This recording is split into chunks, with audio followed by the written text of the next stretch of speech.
Hello friends, welcome to our channel. तो friends, आज हम पॉलिटी की तीसरी क्लास पढ़ने वाले हैं। इससे पहले मैंने आपको दो क्लास पढ़ाई थी और जो हमारी लास्ट क्लास थी सेकंड क्लास, उसमें हमने बताया था कि हमारा जो संविधान है वो 26 जनवरी 1950 को लागू हो जाता है। तो हम देखते हैं कि ये इसी दिन क्यों लागू होता है, मतलब 26 जनवरी को ही क्यों लागू होता है। तो इसका एक बैकग्राउंड था, क्या था देखो कि 1929 में लाहौर अधिवेशन होता है। ठीक, उसमें क्या होता है, जो जवाहरलाल नेहरू हैं उसके अध्यक्ष होते हैं और उसमें ये पूर्ण स्वराज की मांग करते हैं। तो 1929 के अधिवेशन में पूर्ण स्वराज की मांग करी जाती है और उसमें कहा जाता है कि जो आने वाली 26 तारीख होगी, क्योंकि जो अधिवेशन होता था वो दिसंबर में होता था, दिसंबर में अधिवेशन होता था, तो आगे कौन सा महीना आएगा, जनवरी आएगी। तो इसमें कहा था कि जो आने वाली 26 जनवरी है उसे हम पूर्ण स्वराज दिवस के रूप में मनाएंगे। तो ये बात कही गई थी 1929 के लाहौर अधिवेशन में। तो 26 जनवरी 1930 को पहली बार पूर्ण स्वराज दिवस मनाया जाता है और इसके बाद ये मनाया जाता रहता है, मतलब ये आगे चलकर भी मनाते रहते हैं इसे। तो उसके बाद क्या होता है, जब हमारा संविधान 26 नवंबर 1949 को बनकर तैयार हो जाता है, लेकिन उसे हम लागू नहीं करते उस दिन। तो लागू केवल उसके 15 अनुच्छेद तो लागू कर भी देते हैं, लेकिन पूर्ण तरीके से उसे लागू नहीं करते। तो लागू कब होता है, 26 जनवरी 1950 को होता है। तो वो क्यों होता है, क्योंकि 26 जनवरी को हम पहले क्या करते थे, पूर्ण स्वराज दिवस के रूप में मनाते आ रहे थे। तो क्योंकि स्वतंत्रता हमें मिल गई थी 1947 में, तो हमने क्या करा था, 1947 में जो स्वतंत्रता मिली थी, 15 अगस्त को हमने स्वतंत्रता दिवस मनाया। तो उसके बाद पूर्ण स्वराज कब मनाया जाएगा फिर, तो इसके लिए हमने कहा कि जो हमारा संविधान है वो हम 26 जनवरी के दिन लागू करेंगे। तो ये इसका बैकग्राउंड था, तो ये याद रखना आपको। अब नेक्स्ट चलते हैं हम कि जो हमारा संविधान है उसे लिखने वाले कौन थे। तो संविधान को किसने लिखा था, प्रेम बिहारी ने। तो याद रखना आपको, किसने लिखा था, प्रेम बिहारी ने। भारतीय संविधान के विदेशी स्रोत देख लेते हैं हम कि कहाँ कहाँ से हमने क्या क्या लिया है। और जो इसके पीडीएफ नोट्स हैं, वो पीडीएफ नोट्स हमारे टेलीग्राम चैनल पे मिल जाएंगे, वो ज्वाइन कर लेना आपको। नेक्स्ट देखिए अब क्या करने वाले हैं हम कि भारत में जो संविधान के स्रोत हैं वो कहाँ कहाँ से लिए गए हैं। तो भारतीय संविधान के स्रोत सबसे पहले आते हैं ब्रिटेन। तो ब्रिटेन से हमने क्या क्या लिया है, संसदीय शासन प्रणाली, विधि का शासन, तो ये भी कहाँ से लिया, ब्रिटेन से। और देने वाले कौन थे, इसे डायसी देने वाले थे। तो ये भी याद रखना है कि विधि के शासन को देने वाले कौन थे, डायसी थे। विधायी प्रक्रिया, ये भी कहाँ से ली गई है, ब्रिटेन से। एकल नागरिकता, ये भी ब्रिटेन से ली गई है। जबकि यूएसए में कैसी नागरिकता होती है, दोहरी नागरिकता, अर्थात राज्यों के लिए अलग होती है और जबकि जो सेंटर सेंटर होता है उसके लिए अलग होती है। तो दोहरी नागरिकता होती है अमेरिका के अंदर, जबकि भारत के अंदर एकल नागरिकता होती है। तो याद रखना आपको। नेक्स्ट देखिए और क्या लिया हमने यहाँ से, मंत्रिमंडल प्रणाली, संसदीय विशेष अधिकार, अर्थात एमपीओ के विशेष अधिकार, जो एमपी होते हैं हमारे, तो उनके विशेष अधिकार। और ये किस आर्टिकल में लिखा गया है, आर्टिकल 105 में। द्विसदनीय व्यवस्था, अर्थात दो सदन होंगे, तो ये व्यवस्था कहाँ से ली गई है, ये हमने ली है ब्रिटेन से।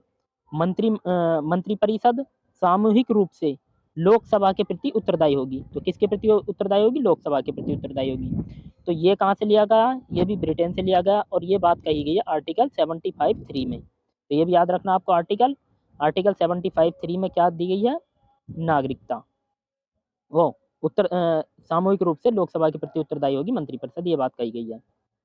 एकल मंत्री उत्तरदायी होते हैं किसके प्रति, राष्ट्रपति के। जबकि मंत्रिपरिषद किसके प्रति उत्तरदायी होती है, लोकसभा के। और ये बात कही गई है आर्टिकल 75(2) में। और ये वाली किस में कही थी, 75(3) में। दोनों याद रखनी है आपको। विधि के समक्ष समता, तो ये कहाँ से ली गई है बात, ये ली गई ब्रिटेन से। तो ये इतने ब्रिटेन से थे। नेक्स्ट देखते हैं हम संयुक्त राज्य अमेरिका से क्या क्या ली गई। तो संयुक्त राज्य अमेरिका, जिसे बोलते हैं यूएसए, तो यह विश्व का सबसे पुराना लोकतंत्र है। आपको याद रखना है, सबसे पुराना लोकतंत्र कौन सा है, संयुक्त राज्य अमेरिका है। इसके संविधान में कितने अनुच्छेद हैं, 7 अनुच्छेद हैं। विश्व का सबसे बड़ा लोकतंत्र देश वो भारत है और जबकि विश्व का सबसे पुराना लोकतंत्र वो कौन है, अमेरिका है। मूल अधिकार कहाँ से लिए गए, अमेरिका से लिए गए। और ये आर्टिकल 12 से 35 तक हैं, ये याद रखने आपको। न्यायपालिका की स्वतंत्रता, ये भी संयुक्त राज्य अमेरिका से लिया गया। नेक्स्ट देखो, नेक्स्ट आता है पुनरावलोकन की शक्ति। तो न्यायिक पुनरावलोकन की शक्ति ये कहाँ से ली गई है, अमेरिका से। उपराष्ट्रपति का पद कहाँ से लिया गया, अमेरिका से। अब आपको पता होगा कि जो ब्रिटेन है, तो ब्रिटेन से हमने क्यों नहीं लिया होगा उपराष्ट्रपति का पद, क्योंकि वहाँ पे उपराष्ट्रपति होते ही नहीं है। जबकि अमेरिका में उपराष्ट्रपति होते हैं, तो हमने वहाँ से लिया उपराष्ट्रपति का पद। उच्चतम न्यायालय और उच्च न्यायालय के न्यायाधीशों को पद से हटाना, ये भी कहाँ से लिया गया है? ये भी लिया गया है यूएसए से। राष्ट्रपति का महाभियोग, ये भी कहाँ से लिया गया है? ये भी यूएसए से लिया गया है। और ये बात कही है आर्टिकल 61 में। तो आर्टिकल 61 में राष्ट्रपति पर महाभियोग, ये बात कही गई है। और जो महाभियोग शब्द है, हमारे संविधान में केवल राष्ट्रपति के लिए उल्लेख है इसका, न्यायाधीशों के लिए नहीं है, इसका याद रखना आपको। लेकिन प्रक्रिया दोनों की समान होती है, न्यायाधीश भी इसी तरीके से हटाए जाते हैं, लेकिन उनके लिए महाभियोग का यूज नहीं हुआ है। नेक्स्ट आता है आयरलैंड। तो आयरलैंड से हमने क्या क्या लिया देखो। आयरलैंड से राज्य के नीति निर्देशक तत्व लिए हैं, जिन्हें बोलते हैं हम डीपीएसपी। और ये किस आर्टिकल में लिखी गई है? भाग 4 और आर्टिकल 36 से 51, ये याद रखना आपको। आर्टिकल 36 से 51 राज्य के नीति निर्देशक तत्व हैं। राष्ट्रपति की निर्वाचन प्रणाली, ये आर्टिकल 55 में दी गई है। कहाँ से ली गई? आयरलैंड से। राज्यसभा के सदस्यों का मनोनयन, ये भी आयरलैंड से लिया गया है। और कितने सदस्यों को चुना जाता है? 12 सदस्यों को। किसके द्वारा? राष्ट्रपति के द्वारा मनोनीत किया जाता है। तो याद रखना आपको, राज्यसभा में जो मनोनीत सदस्य होते हैं वो आयरलैंड से लिए गए हैं। नेक्स्ट आता है जर्मनी। तो जर्मनी से क्या क्या लिया गया देखो। जर्मनी के पहले तो संविधान को देखते हैं क्या कहते हैं। तो इसके संविधान को कहा जाता है वाइमर संविधान। तो आपको याद रखना है, वाइमर संविधान किसे कहते हैं? जर्मनी के संविधान को। आपातकाल के समय मूल अधिकारों का स्थगन, तो ये कहाँ से ली गई है? जर्मनी से। आपातकाल के उपबंध, ये मतलब 1935 के अधिनियम से आते हैं आपातकाल के उपबंध, ये भी याद रखना आपको। राष्ट्रीय आपातकाल के समय अनुच्छेद 20 और 21 निलंबित नहीं होते, ये याद रखना आपको। 19 निलंबित हो जाता है, लेकिन उसमें भी शर्तें होती हैं कि कब होता है निलंबित। लेकिन जो 20 और 21 है, ये निलंबित नहीं होते राष्ट्रीय आपात के समय। नेक्स्ट देखो, नेक्स्ट बात करें अब फ्रांस की। तो फ्रांस से क्या क्या लिया गया है? जो फ्रांस की क्रांति हुई थी, पहले तो उसे देख लेते हैं। ये हुई थी 1789 में। 1789 में फ्रांस की क्रांति होती है, और इसमें स्वतंत्रता, समानता और बंधुत्व शब्द हमने वहां से लिए थे। तो ये याद रखना आपको, स्वतंत्रता, समानता और बंधुत्व शब्द कहाँ से लिए हैं? फ्रांस से लिए हैं। जो बास्तिल दुर्ग था वहां पर, बास्तिल दुर्ग, उसे ढहाया जाता है, जो कि क्रांति का प्रतीक था। तो फ्रांस की क्रांति का प्रतीक था बास्तिल दुर्ग, उसे ढहाया जाता है। और किस डेट को?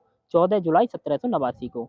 और 14 जुलाई 1789 को जब ढहाया गया था, तो 14 जुलाई के दिन फ्रांसीसी अपना स्वतंत्रता दिवस मनाते हैं। तो याद रखना आपको कि फ्रांस का स्वतंत्रता दिवस 14 जुलाई को मनाया जाता है।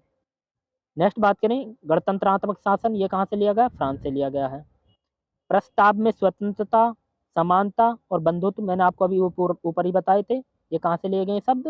फ्रांस से लिए गए हैं। नेक्स्ट देखो अब कनाडा से क्या लिया गया है। तो कनाडा से लिया गया अर्ध संघात्मक सरकार, अवशिष्ट शक्तियां, और ये केंद्र में निहित होंगी, ये बात कही गई है कि अवशिष्ट शक्तियां जो हैं वो केंद्र में निहित होंगी। तो ये कहाँ से लिया गया? कनाडा से। नेक्स्ट बात करें कि राज्यपाल की नियुक्ति, तो ये भी कहाँ से लिया गया? कनाडा से लिया गया है, राज्यपाल की नियुक्ति। ऑस्ट्रेलिया से क्या क्या लिए गए हैं? समवर्ती सूची का प्रावधान ऑस्ट्रेलिया से लिया गया। अर्थात समवर्ती सूची कौन सी है? जो 7वीं अनुसूची हमारी, उसमें समवर्ती सूची दी गई है। तो वो ध्यान रखना आपको कि समवर्ती सूची ऑस्ट्रेलिया से ली गई है। जिस पर केंद्र और राज्य दोनों कानून बनाते हैं, उसे कहते हैं समवर्ती सूची। 3 सूची होती हैं, राज्य सूची और संघ सूची और समवर्ती सूची। तो ये 3 सूची होती हैं, और समवर्ती सूची पर दोनों कानून बनाते हैं, ये याद रखना आपको। नेक्स्ट देखो, सोवियत रूस। जो सोवियत संघ है, या जिसे बोलते हैं हम रूस, रूस से क्या क्या लिए गए हैं? मूल कर्तव्य, फंडामेंटल ड्यूटीज। और ये कब जोड़े जाते हैं? तो भाग 4A में दिया गया है, और आर्टिकल 51A। और ये जोड़े कब जाते हैं? तो ये 1978 में जोड़े जाते हैं। अब जहाँ भी देखो, यहाँ पर लिख रहा कैपिटल ए, यहाँ पर लिखा कैपिटल ए। तो जहाँ भी कैपिटल ए होगा, उसका मतलब है कि वो संविधान संशोधन द्वारा जोड़ा गया है। मूल संविधान में नहीं था वो क्या है? संविधान संशोधन किया गया है, उसके बाद वो जोड़ा गया। लेकिन स्मॉल ए की बात करें तो ये मूल संविधान में था। जैसे एग्जाम्पल के तौर पर आर्टिकल 19A के, ये स्मॉल ए है देखो, तो ये मूल संविधान में था। लेकिन बात करें जैसे आर्टिकल 21A, तो ये संविधान में नहीं था, मूल संविधान में नहीं था। इसके लिए संशोधन किया जाता है, तब जोड़ा जाता है ये जो कैपिटल ए होते हैं। नेक्स्ट देखो अब जापान से क्या क्या लिया गया है। तो जापान से विधि द्वारा स्थापित प्रक्रिया, ये जापान से ली गई है। अर्थात विधि निर्माण में सही प्रक्रिया का पालन किया गया है, ये बात कही गई है किसमें? विधि द्वारा स्थापित प्रक्रिया। तो ये लिया गया जापान से। दक्षिण अफ्रीका से क्या लिया गया, देखो संविधान में संशोधन की प्रक्रिया, अर्थात संविधान संशोधन कहाँ से लिए गए, दक्षिण अफ्रीका से। और ये किस भाग में बात कही गई है, भाग 20 और आर्टिकल 368। तो आर्टिकल 368 में संविधान संशोधन की प्रक्रिया दी गई है। अब नेक्स्ट चलते हैं हम, ये तो हो जाते हैं हमारे कि हमने कहाँ कहाँ से कौन कौन से स्रोत लिए। अब चलते हैं हम अनुसूचियों पर कि किस अनुसूची में क्या दिया है। मूल संविधान में कितनी अनुसूची थी, 8 अनुसूची थी मूल संविधान में, जबकि वर्तमान में 12 अनुसूची है। इसका मतलब 4 अनुसूची हमने संविधान संशोधन द्वारा जोड़ी है। अब इनकी अनुसूचियों की ट्रिक है, देखो ट्रिक देख लो। स्पोर्ट्स से आपको याद रखनी है, स्पोर्ट्स। एस मतलब होता है स्टेट और यूटी, मतलब पहली अनुसूची में स्टेट और यूटी के बारे में दिया गया है कि कितने राज्य और कितने यूटी होंगे। तो वर्तमान में कितने राज्य हैं, 28 राज्य और 8 यूटी हैं। तो ये बात कही गई है अनुसूची 1 में। सेकंड आता पी, पी मतलब पेमेंट, पेमेंट मतलब वेतन भत्ते, तो ये दूसरी अनुसूची में दिए गए हैं। ओ मतलब होता औथ, औथ को हिंदी में बोलते हैं शपथ, तो शपथ अनुसूची 3 में दी गई है। लेकिन ये बात याद रखनी है आपको कि राष्ट्रपति, उपराष्ट्रपति और राज्यपाल, इन तीनों की शपथ का उल्लेख अनुसूची में नहीं है। जो अनुसूची 3 है उसमें इन तीनों की शपथ का उल्लेख नहीं दिया गया है, बाकी सभी की शपथ का उल्लेख अनुसूची 3 में है। नेक्स्ट आता आर, आर मतलब होता है राज्यसभा, तो राज्यसभा में सीटों का बंटन अनुसूची 4 में दिया गया है। नेक्स्ट आता टी, टी मतलब ट्राइबल, जनजाति, तो अनुसूचित जाति जो क्षेत्र हैं वो अनुसूची 5 में दिए गए हैं। तो अनुसूचित क्षेत्रों के बारे में किसमें दिया गया, अनुसूची 5 में। एस, एस मतलब होता स्पेशल स्टेट, अर्थात जो हमारे स्पेशल स्टेट हैं वो दिए गए अनुसूची 6 में। और कौन कौन से स्टेट हैं, तो ये हमारे 4 स्पेशल स्टेट हैं। 4 कौन कौन से, देखो असम, त्रिपुरा, मेघालय, मिजोरम। तो याद रखने आपको 4 स्टेट, असम, त्रिपुरा, मेघालय और मिजोरम, तो ये है स्पेशल स्टेट। तो ये हमारी ट्रिक थी, स्पोर्ट्स से याद रखना आपको। नेक्स्ट देखो, तो अब 5 तो ये हो जाती हैं, नहीं 6 हो जाती है ये, बाकी चलते हैं 7वीं पर। तो 7वीं में क्या दिया गया है, मैंने अभी ऊपर बताया आपको। 7वीं में दी गई है सूची, मतलब संघ सूची, समवर्ती सूची और राज्य सूची। तो इनके बारे में दिया गया अनुसूची 7 में। और मूल संविधान में जो संघ सूची है इसमें कितने विषय थे, 97 विषय थे, जबकि वर्तमान में कितने 100 हैं। इसका मतलब 3 विषय बढ़ चुके हैं। समवर्ती सूची में 97 विषय, 47 विषय थे, और बढ़कर अब कितने हो गए, 52 विषय। और बची आपकी राज्य सूची, तो राज्य सूची में मूल संविधान में 66 थे और वर्तमान में 61 हैं, अर्थात इसमें 5 घट जाते हैं और इस वाली में 5 जुड़ जाते हैं। तो याद रखना आपको। नेक्स्ट देखो, अब नेक्स्ट आते हैं हम, एक नोट दे रखा है देखो कि संघ सूची जो होती है इसमें कुछ विषय हम नाम देख लेते हैं उनका, जैसे विदेशी मामले, तो ये संघ सूची का विषय है। रेलवे, ये भी संघ सूची का विषय है। बैंकिंग, ये संघ सूची का विषय है। रक्षा, ये संघ सूची का विषय है। और सबसे मेन आता है जनगणना, तो जनगणना को आपको याद रखना किसका विषय है, ये संघ सूची का विषय है। नेक्स्ट आते हैं हम समवर्ती सूची पर, तो शिक्षा, जनसंख्या, जनसंख्या याद रखना आपको, दीवानी और फौजदारी मामले, विवाह, तलाक और जीएसटी। तो जीएसटी और जनसंख्या दोनों याद रखने हैं आपको कि किस विषय में आते हैं, समवर्ती सूची में आते हैं। नेक्स्ट आता है राज्य सूची, तो राज्य सूची में क्या क्या याद रखना, देखो पुलिस, तो पुलिस याद रखना, पुलिस किसका विषय है, राज्य सूची का। भूमि, स्वास्थ्य, स्वच्छता, कृषि और जल, ये सब किस में आते हैं, राज्य सूची में। अब एक नोट दे रखा है, देखो नेक्स्ट नोट दिया है कि शिक्षा, वन, मापतोल, वन्य जीव और जनसंख्या, ये 5 विषय जोड़े गए थे जो हमारी समवर्ती सूची है उसमें डाल दिए गए थे राज्य सूची से निकालकर। तो मैंने बताया था आपको कि 47 विषय थे और कितने हो गए थे, 52 हो गए थे, तो वो 5 जो निकाले थे वो यही निकाले थे।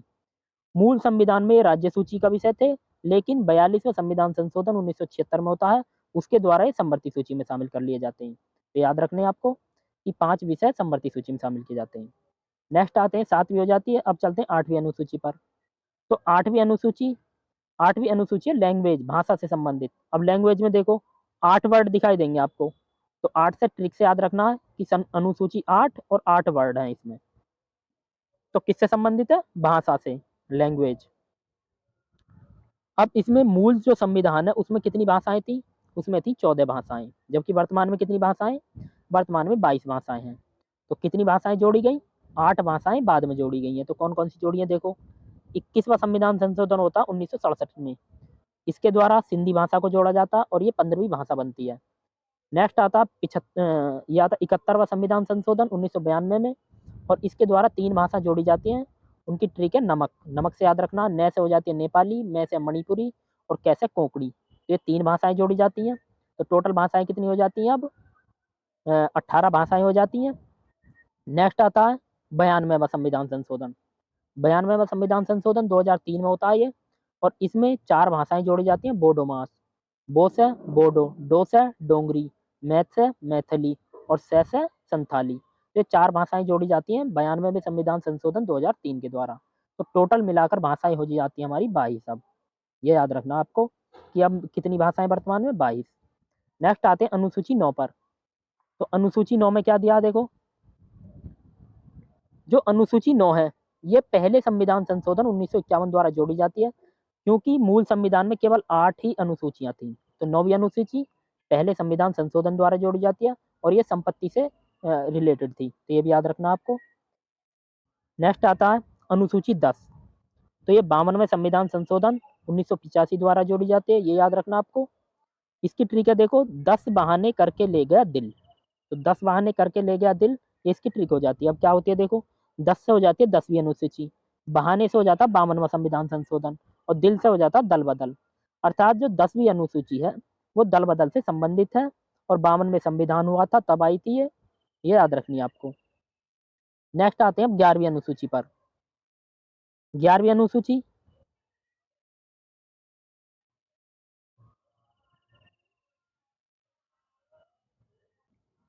नेक्स्ट आते हैं अब 11वीं अनुसूची पर। तो जो 11वीं अनुसूची थी, ये कब जोड़ी जाती है? तो 73वां संविधान संशोधन 1992 में होता है, और इसके द्वारा ये अनुसूची जोड़ी जाती है। और इसमें पंचायती राज, जो पंचायती दिवस होता है, उसके बारे में दिया गया है कि 24 अप्रैल 1993 को ये लागू होता है। जो पंचायती राज से संबंधित अधिनियम आया था 73वां संविधान संशोधन 1992 में, ये कब लागू होता है? 24 अप्रैल 1993 को लागू होता है, और इसलिए हम 24 अप्रैल को क्या मनाते हैं? पंचायती राज दिवस के रूप में मनाते हैं। ये याद रखना आपको, 24 अप्रैल को पंचायती राज दिवस। तो इसकी ट्रिक क्या है देखो, ट्रिक याद रखनी है आपको कि पंचायत मत कर 9 2 11 हो जा। आपने देखा होगा गाँवों में अगर 2-4 लड़के एक जगह खड़े हो जाते हैं, तो अगर किसी के पिताजी आते हुए होते हैं, वो कहते हैं कि पंचायत मत कर यहाँ, 9 2 11 हो जाए यहाँ से। तो पंचायत का मतलब होता है कि जो 11वीं अनुसूची है, वो पंचायती राज से संबंधित है। 9 2 11 का मतलब है, देखो इसे मैं उल्टा करके लिखूँ 2 9, तो 2 9 का मतलब है 29 विषय हैं इसमें, और 11 मतलब 11वीं अनुसूची में। तो ये ट्रिक हो जाती है इसकी। नेक्स्ट चलते हैं अब 12वीं अनुसूची पर। तो 12वीं अनुसूची ये नगर निकाय से संबंधित है, और जबकि 11वीं अनुसूची किससे थी? पंचायती राज से संबंधित। ये 74वां संविधान संशोधन 1992 में होता है, उसके द्वारा जोड़ी जाती है, और इसमें कितने विषय हैं? 18 विषय हैं। जबकि 11वीं में कितने थे? उसमें थे 29 विषय। तो ये याद रखने हैं आपको। अब हमारी जो नेक्स्ट क्लास होगी, वो अब हम नेक्स्ट क्लास में देखेंगे प्रस्तावना को। तो आज की क्लास यहीं तक रहने देते हैं, और इसके पीडीएफ नोट्स हमारे टेलीग्राम चैनल पर मिल जाएंगे।